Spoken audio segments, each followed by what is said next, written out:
मोक्ष पद को प्राप्त कर लिया, उन सभी सिद्ध आत्माओं के पावन सी चरणों में हमारी भाव भरी वंदना। परम उपकारी लाखों आत्माओं को भीतरा धर्म से जोड़ने वाले पूज्य गुरुदेव जिनदत्त सूरी आदि चारों दादा गुरुदेव श्री के पावन सी चरणों में हमारी भाव भरी वंदना। परम पूज्य गणनायक श्री सुख सागर जी महाराज साहिब के पावन सी चरणों में हमारी भाव भरी वंदना। परम पूज्य आचार्य सम्राट श्रीमद जिन कांति सागर सुरीश्वर जी महाराज साहिब के पावन सी चरणों में हमारी भाव भरी वंदना। भवसागर से डूबती मैया को सहारा देने वाले मेरे श्रद्धा के केंद्र परम पूज्य गुरुदेव गच्छाधिपति आचार्य भगवंत श्रीमद जिन मणिप्रभ सुरीश्वर जी महाराज साहिब के पावन से चरणों में हमारी भाव भरी वंदना।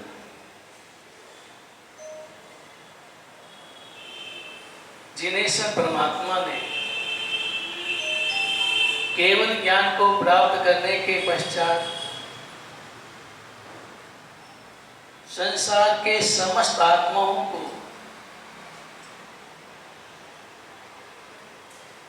परमात्मा बनने का मार्ग दिखाया।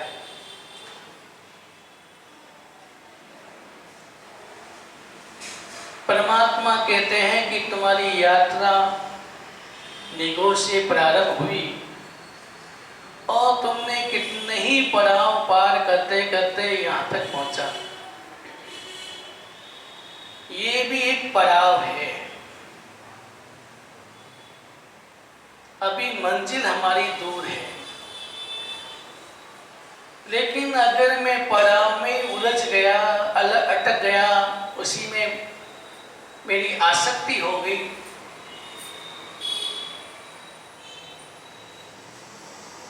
आप अगर यहाँ से बम्बई जाते हैं तो रास्ते में कितने ही पड़ाव आते हैं, पैर डूबती भी है, आप उतरते भी होंगे, चाय पीते होंगे, कुछ भी पानी पीने, चाय पीने उतरते भी होंगे, लेकिन आपके मन में क्या होता है कि मुझे मेरी मंजिल कहाँ है?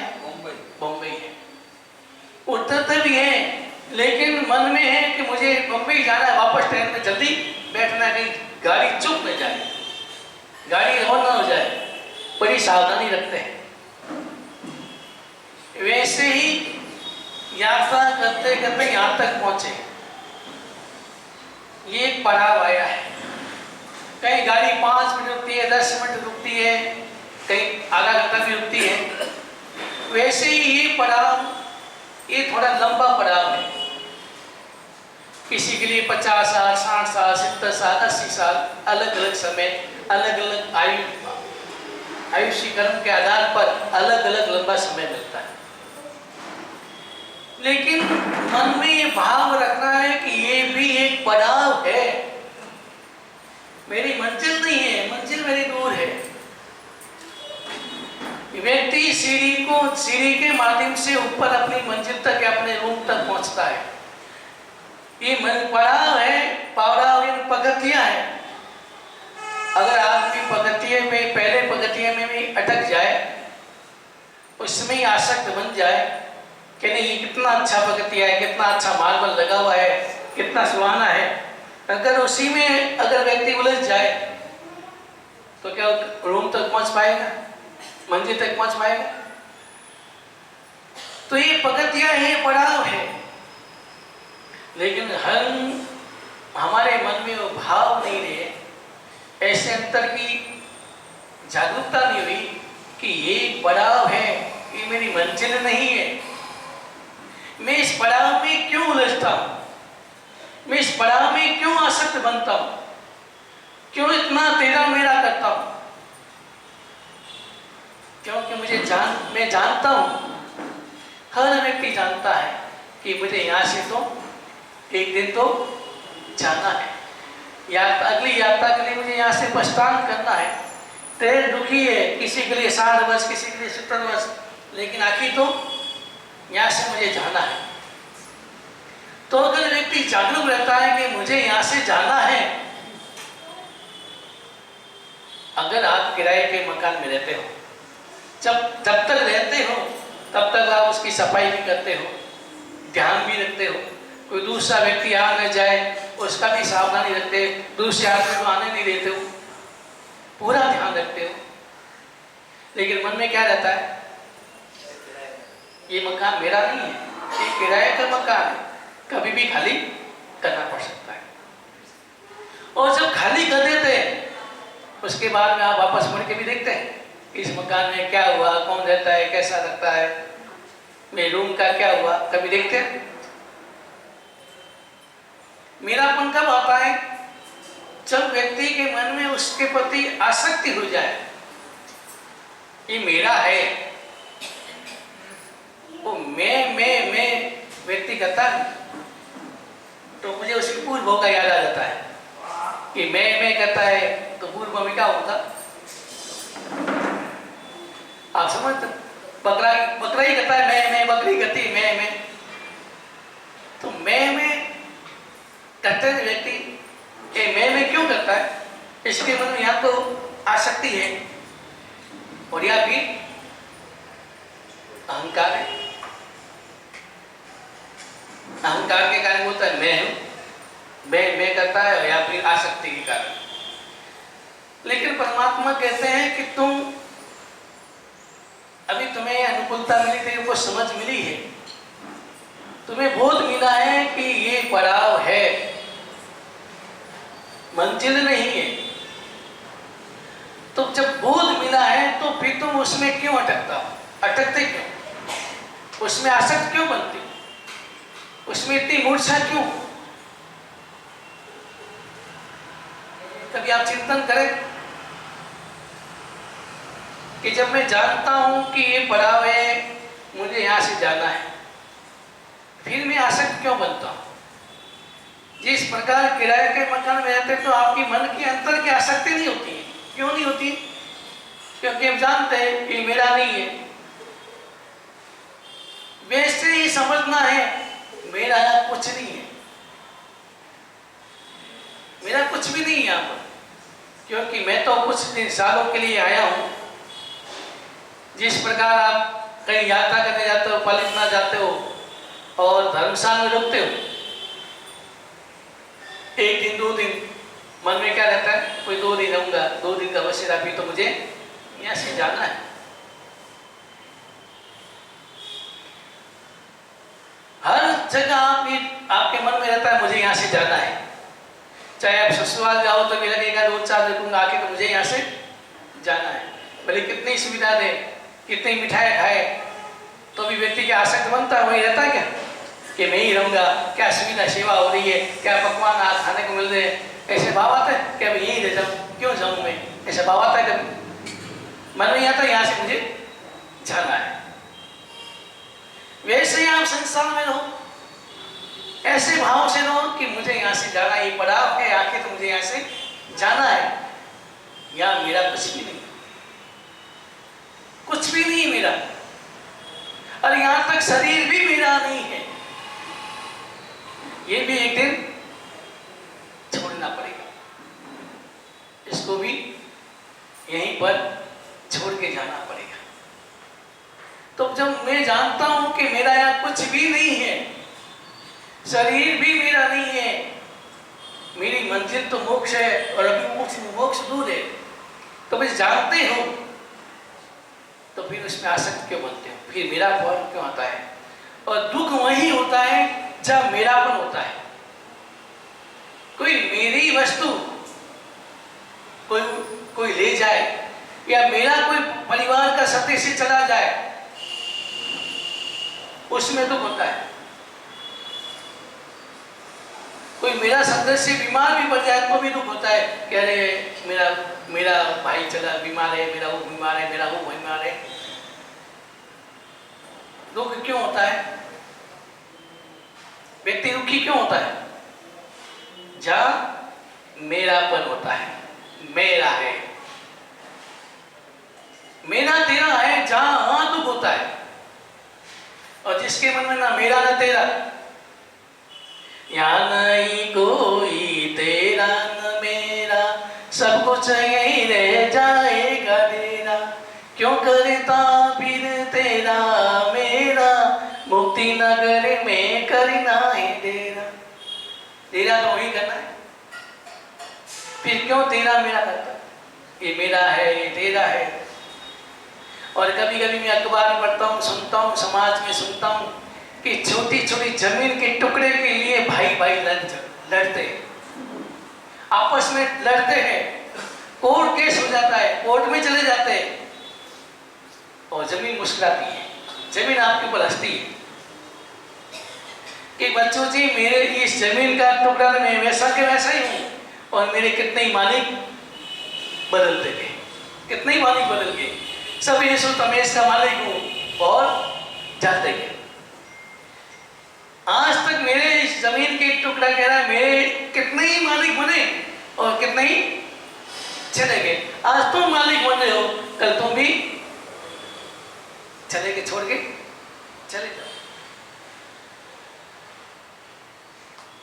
आप मकान बनाते हैं, खून पसीना बहाकर मकान बनाते हैं, जगह पांव पर खड़ा रह के मकान बनाते हैं, और कोई पाप का उदय आए और आपको मकान बेचना पड़े तो आपकी आंखों में आंसू रहेंगे, लेकिन कभी मकान रोएगा? मकान होता है कभी? क्यों? कि आप मकान के मन में नहीं आना चाहिए कि ये बेचारे से ने मेरे पांव पर खड़ा रह के मेहनत करके मेरे लिए मेरे को बनाया, तो मकान क्यों नहीं रोता है? मकान सोचता है कि आज ये मालिक है, कल और मालिक होने, मालिक तो कहीं बनते गए, बदलते गए और जाते गए, तो मकान मुस्कुराता है। तो फिर भी हम जानते हैं कि मेरे साथ कुछ चलने वाला नहीं, मेरा कुछ भी नहीं है, फिर भी व्यक्ति छोटी छोटी बातों को लेकर के भाई भाई में टकराव करते हैं और कोर्ट केस में चले, कोर्ट तक पहुंच जाते हैं। एक मेरे पास कोई वकील बैठा था, जोधपुर की बात है, वकील था, जैन वकील था, तो उसके बाद कोई अचानक मेरे पास, मैं बैठा ही था, मेरे पास कोई उसी के पास एक ग्राहक आया, एक आदमी आया और उसने कहा कि मेरे वकील करना है मुझे, आपका नाम सुना है, अब वकील करना मुझे। तो उसने कहा भाई देख किसका वकील होना है को? तो कहे देख भाई मैं तो तेरे छोटे भाई का वकील पहले से केस दे दिया हूँ, मैंने ले लिया तेरे छोटे भाई का, ऐसे कर मेरा एक दोस्त रहता है उसके पास चला जा, मैं लिख के दे देता हूँ तुझे। तो उसने लिख के दी, चिट्ठी पैक करके दे दी। उसने सोचा मैं पढ़ूं क्या लिखा है, उसने पढ़ा और उसने क्या लिखा कि गांव से 2 गधे आए हैं, एक गधे को मैंने मोड़ लिया और दूसरा तुम्हारे पास भेजा, उसको मोड़ लिया। जो ये चिट्ठी पढ़ी वो एकदम विचार करने लगा, अरे ये तो मैं गद्दा बना दिया और मुझे गद्दा ही बनना है, तो मैं अपने बड़े भाई का ही बनूं, मैं भाई का ही बन जाऊं, मैं दूसरों के सामने गद्दा बनूं, इससे अच्छा मैं अपने भाई का ही बन जाता हूं। और वो व्यक्ति उस वकील के पास नहीं गया, सीधे कहां चला गया? भाई के पास, और कहा भाई मुझे नहीं चाहिए ये जमीन, तुम ही रखो, मुझे नहीं चाहिए, क्योंकि हम लड़ते दोनों आपस में हैं और पगड़ी पिता की चलती है। मार्केट में किसकी चलती है? भाई भाई लड़ते हैं, पगड़ी किसकी चलती है? बड़े लोग की, माँ बाप की। उसने कहा नहीं मुझे जमीन नहीं चाहिए, तुम रखो। और जब ये सुना भाई ने, तो भाई ने कहा नहीं भाई तुम छोटा है, मेरे पास तो है, तेरे को जरूरत ज्यादा है, तेरा लड़की बड़ी हो गई है, तुमको जरूरत ज्यादा है, तुम रखो। पहले वही भाई लड़े रहते, कोर्ट केस तक वकील कर लिया, मेरे लिए मैं लूंगा, मेरी है, वो कह मेरी है, और आज तुम रखो। तो जहां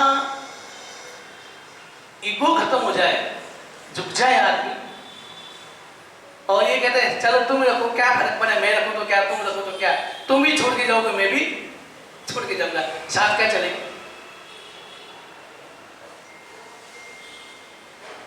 पुरानी शादी का जब बंटवारा होता था तो ये कहती थी कि देखो भाई ये सोने चांदी के टुकड़े के बदले में आपस में लड़ना नहीं, प्रेम खत्म नहीं होना, अपना प्रेम चाहिए, सब लोगों का, बड़े लोगों का प्रेम चाहिए, बड़ों का प्रेम चाहिए, आपस में परिवार का प्रेम चाहिए, ये सोने चांदी के टुकड़े के लिए प्रेम खत्म मत करना, झगड़ना नहीं, जो दे सहज स्वीकार कर लेना।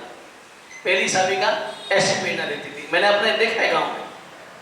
और आजकल बंटवारे वाले क्या कहते हैं, माँ तो ठिकाने रख दो, भाई रे मुंह में आए नहीं छोड़ दो होती।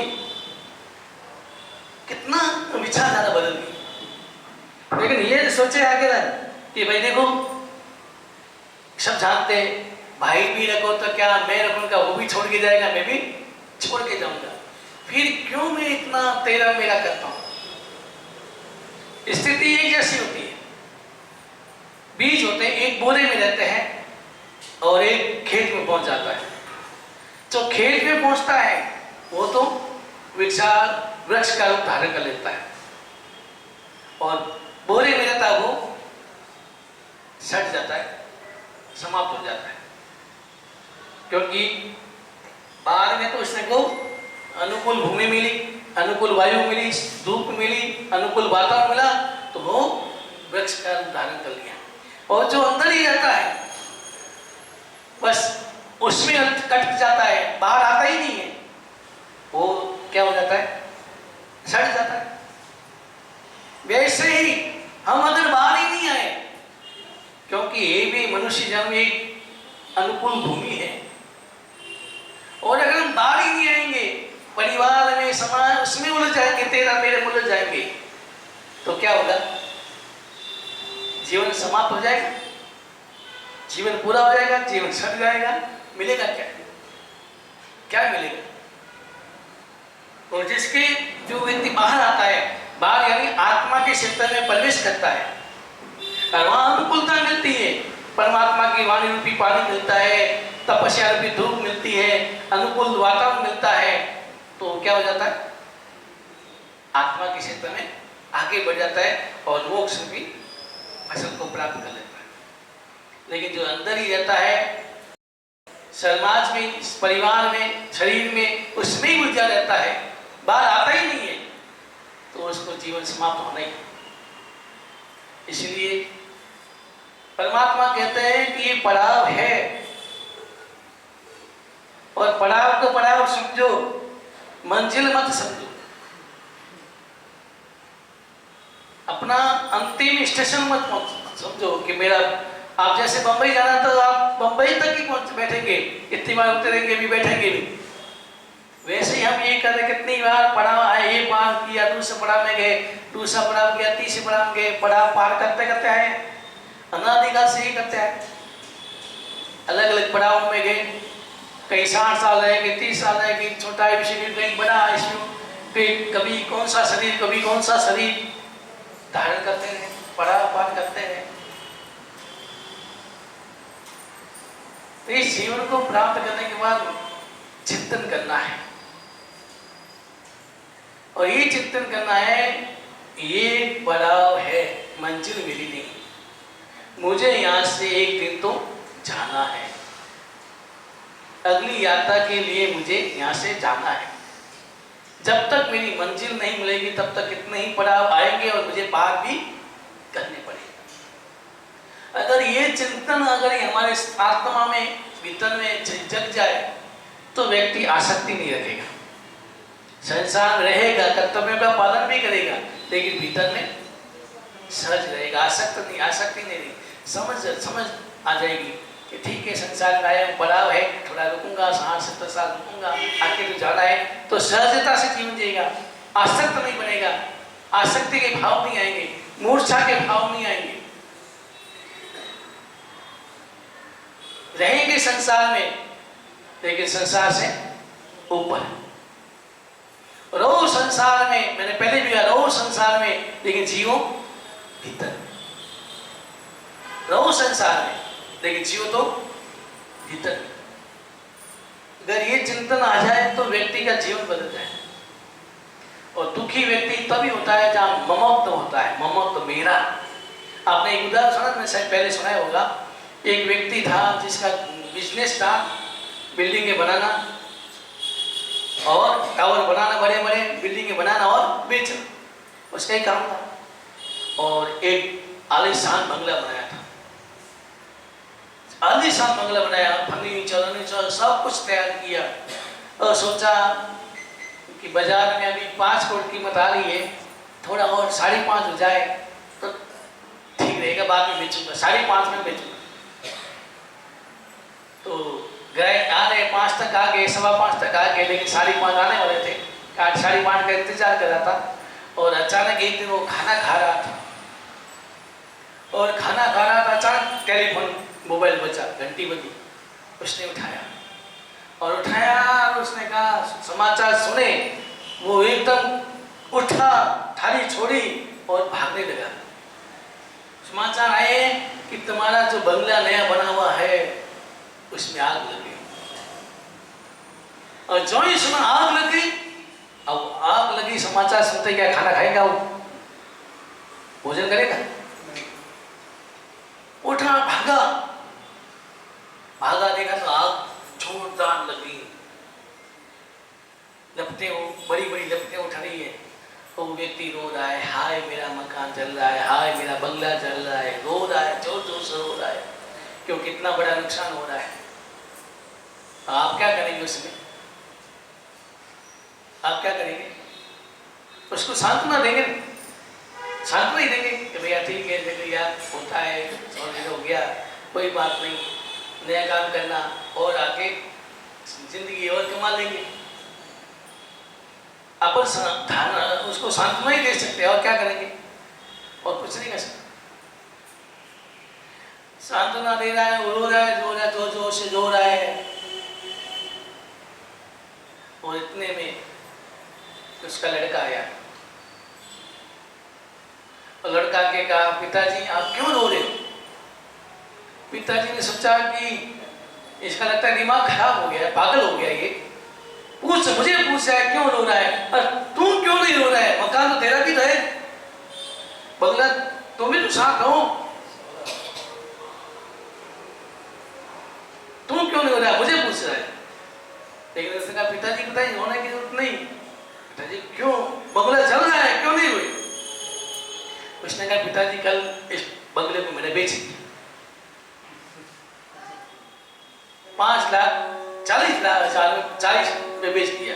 5.5 कह रहे, 40 तक आया, मैंने बेच दिया।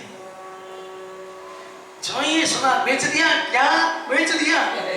तो इसको गले से लगाया, माथे में हाथ फेरा। मैं तो सोच रहा था तुम निकम्मा हो, लेकिन आज तुमने साबित कर लिया है तुम बहुत होनहार हो। और तुम कह रहे थे स्कूटर खराब हो गया, नया दिलाओ, अब मैं तुझे शानदार गाड़ी दिलाऊंगा, कार दिलाऊंगा। और राजीव आंखों में आंसू गायब हो गए, और वो भी दूर से लोग देख रहे हैं, उस भीड़ में वो भी इसे देखने लगे, आंसू गायब। अब देखो मकान अभी चल रहा है, पहले वो रो रहा था, अभी आंखों में आंसू गायब हो गए। क्यों? पहले ये भाव था ही मेरा है, इसलिए वो रो रहा था, और अभी उसे मालूम पड़ेगा बेच दिया, मेरा नहीं है, तो आंखों में आंसू सूख गए। तो इसका मतलब क्या हुआ? जब मेरा है, मेरापन है, वहीं दुख है। जब मेरापन है वहीं दुख है, और जब मेरापन नहीं है वहां कोई दुख नहीं होगा। इसलिए कभी व्यापार में नुकसान भी हो जाए तो ये सोचना कि मैं लेके क्या आया था और लेके क्या जाऊंगा, तो मेरा क्या नुकसान हुआ? लाए में कुछ नहीं था और रिजर्व में कुछ नहीं था, तो मेरा क्या नुकसान, मेरा क्या बिगड़ा? अगर ऐसा चिंतन आ जाए तो व्यक्ति दुखी होगा दुखी नहीं हो सकता। मेरा नहीं है, ठीक है, आप होता है कभी लाभ कभी हानि चलता रहता है, आखिर मेरा क्या है? मैं तो लेके भी कुछ नहीं आया, जान ले जाऊंगा भी कुछ नहीं, आखिर मेरा है क्या? शरीर भी मेरा नहीं है, तो मेरा क्या है? अगर ऐसा चिंतन हो जाए तो व्यक्ति दुखी नहीं हो सकता।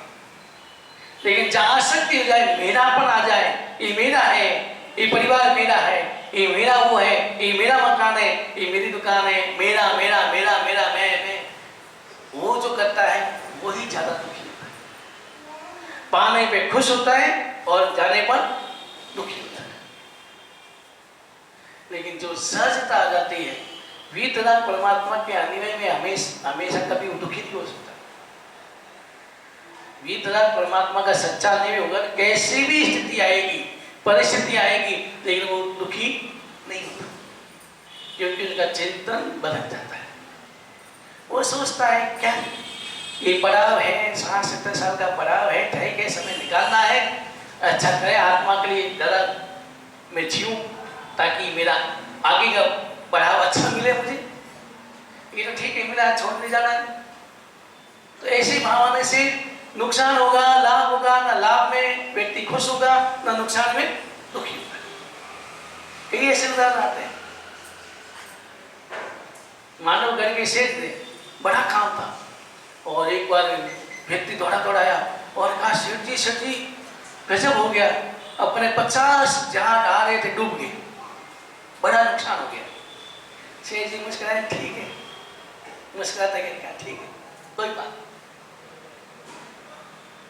थोड़ा देर बाद आया वही एक दौड़ता हुआ दूसरा आया कि सेठ जी जहाज आ गए और भाव चौगुल हो गए। सेठ जी का ठीक है, मुस्कुरा ठीक है, अच्छा। तो उस व्यक्ति ने सोचा कैसे आदमी है, नुकसान हुआ तो भी ठीक है, लाभ हुआ तो भी ठीक है, ना उसके मन में ना चेहरे पे भाव पसंद आई, ना पहले चेहरे में कोई शोक दुख की छाया पड़ी। हम भी वही परमात्मा के अनुयायी हैं। और व्यक्ति वर्तमान में दुखी अपने विचारों से होता है। एक तो हमारी सहनशीलता समाप्त होगी, दूसरा हमारा चिंतन अपने में अटक गया, सहनशीलता खत्म होगी, थोड़ा कुछ प्रतिकूलता आई, कुछ बोल दिया किसी ने, कहा ऐसी प्रतिकूल परिस्थिति आई और व्यक्ति तिलमिला जाता है, उसी सोच में डूब जाता है। और डूबने के कारण शरीर का भी नुकसान होता है और आत्मा का भी नुकसान होता है। ये बीमारियां क्यों बढ़ी है?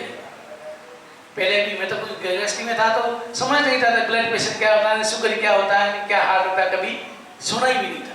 गांव में रहते थे हम, कभी सुना ही नहीं था। क्यों? पहले सहनशीलता होती थी, पेट बड़ा होता था, पेट बड़ा रखते थे, सहनशीलता थी। इतने बड़े 7 परिवार रहते हैं हमारे यहाँ, 96 जने, आज भी एक चौका है, तो एक सहनशीलता होनी चाहिए। अभी लगे सहनशीलता है नहीं, थोड़ा कुछ बोल दिया किसी ने और मैंने ले लिया, उसने मुझे ऐसा बोला, ऐसा क्यों बोला, मेरा अपमान कर लिया, मेरा वो हो गया। तो ये विचार आपके शरीर को भी नुकसान पहुंचाते हैं और आपकी आत्मा को भी नुकसान पहुंचाते हैं। अगर सहजता है, बोल दिया तो बोल दिया, क्या बिगड़ा मेरा? अगर उसने बोल दिया मेरा क्या बिगड़ा? अगर ऐसी बात है, उस मेरे गुरु महाराज हमेशा कहते हैं कि बेटा कभी भी दूसरों की बातों में उलझना मत। अगर दूसरा तुझे कुछ बोले तो चिंतन करना, अगर ये बोले मैं ऐसा हूं तो मुझे बदलना है, ऐसा अगर वो जो बोल जैसा बोल रहा है, अगर वैसा मैं हूं तो मुझे बदलना है, और नहीं हूं तो उनके कहने से मैं बन नहीं सकता। तो अगर ऐसी विचार आ गया, अगर वो सही कह रहा है तो मुझे वो बात को बदलना है, सुधरना है। अगर मेरी गलती है, अगर बोल रहा है मेरी अगर गलती है तो मुझे सुधारनी है, और अगर नहीं है तो बस उसके कहने से मैं नहीं हूँ, मैंने गलती की नहीं है। अगर बोल रहा है बोल रहे, मेरा कुछ बिगड़ना नहीं। ऐसा विचार अगर व्यक्ति के जीवन में आता है तो वर्तमान भी सुधरता है, भविष्य सुधरता है। अब वो दुखी हो गया, बेटे ने कहा कि मैंने मकान बेच दिया, खुश हुआ, बेटों का आशीर्वाद दिया, और बेटे ने अचानक पिताजी एक बात के लिए, अरे बेटा रहने दे, घर जाके बात करना। आज तूने जो मुझे समाचार सुना, जो मुझे शांति प्रदान की है, घर पर आके नहीं पिताजी कहनी है तो क्या? उसने कहा पिताजी मैंने मकान तो बेच दिया, लेकिन मौखिक सुविधा हुआ, एडवांस नहीं दिया, और रजिस्ट्री नहीं। अब रजिस्ट्री नहीं हो तो क्या मकान किसका था? खुद का ही था, मौखिक सौदा थोड़ी होता है। अब जो ही मालूम पड़ा है कि रजिस्ट्री नहीं, बाकी मौखिक सौदा हुआ, फिर वो रोने लग गया, हाय मेरा बंगला चल रहा है, बंगला चल, रोने लगे वापस। क्यों रोने लगा? मेरा बना गया, मेरा है, मेरा मकान चलता है। तो दुखी व्यक्ति मेरा देने करने से ही होता है। जहाँ मेरापन आता है, ममत्व होता है, उस वस्तु को प्राप्त करने में हर्ष होता है और जाने पर सुख होता है। लेकिन सहजता आ जाए, जो मिला ये चिंतन करना। कभी मैं भी सोचता हूँ, व्यक्ति क्यों ऐसा सोचता है? ये सोचने कि मैं लाया क्या था, क्या लेके आया था, कितने करोड़ रुपए लेके आए, लेके आए नहीं लेके आए, और लेके जाओगे क्या? कुछ बंगला घाट ले जाओ, साथ में जाओगे, धन दौलत पैसे कुछ भी नहीं साथ रहेंगे, तो व्यक्ति दुखी क्यों होता है? ये चिंतन करना, मिला भी मेरे कारण है और गया भी मेरे कारण। मिला तो पुण्य का उदय था और गया तो पाप। तो इसमें मेरा क्या है? इसमें मेरा क्या है? मैं तो पुरुषार्थ आज भी कर रहा हूं, कल भी पुरुषार्थ कर रहा था, आज भी पुरुषार्थ कर ही रहा हूं मैं। लेकिन जाना आना तो किसके हाथ में? पुण्य और पाप के हाथ में। जैसा मैंने जिया, पूर्व भाव में जो किया, पुण्य पाप जो भी मैं साथ लेके आया, उसके आधार पर ही मुझे मिलता है, वह जाता है। तो उसमें मैं दुखी क्यों? मैं उसमें मन क्यों होता हूँ? मैं इसमें क्यों जुटता हूँ? अगर ऐसा चिंतन चल जाए तो व्यक्ति कभी दुखी नहीं हो सकता। आचार्य हरिवंश सूरी ने पहला सूत्र दिया, धन के बारे में बोला, न्याय वाचन धर्म। धर्म के पीछे इतना आसक्त मत बनो, इतनी मूर्छा मत रखो, इतना मेरापन मत छोड़ो। धन आज है, कल चला जाएगा, चला हो गया, धन वापस आ जाएगा, लेकिन जीवन वापस नहीं आएगा। इसलिए इतना मूर्छित मत बनो। और दूसरा सूत्र दे रहे हैं, और दूसरा सूत्र है कि सामान्य कुल, सामान्य धर्म, सामान्य स्थिति वाले के साथ ही शादी करनी चाहिए। यानी शादी से पहले व्यक्ति का कुल और शील को देखना है। लड़की को मैंने क्या देखना है? लड़के के अंदर क्या देखना है? कुल और शील देखना है। कुल, इसका कुल कैसा है, उसकी धर्म वातावरण कैसा है, उसकी परिवार में परिस्थिति कैसी, स्थिति क्या है, उसको देखना है। तो उसकी व्याख्या हम कल सुनेंगे कि शादी किससे करें। अपन सीधे शॉर्ट में बात करें तो आचार्य हरिवंश सूरी कह रहे हैं धर्म बिंदु ग्रंथ में दूसरा सूत्र बता रहे हैं कि व्यक्ति को जीवन में संसार में रहता है तो संसार में अकेला नहीं जी पाता है, तो साथी, संगी साथी चाहिए, तो उसके लिए वो शादी करता है। लेकिन शादी किससे करें, कैसे करें, उसके अंदर हमारे भाव कैसे हो, उसकी व्याख्या हम कल सुनेंगे।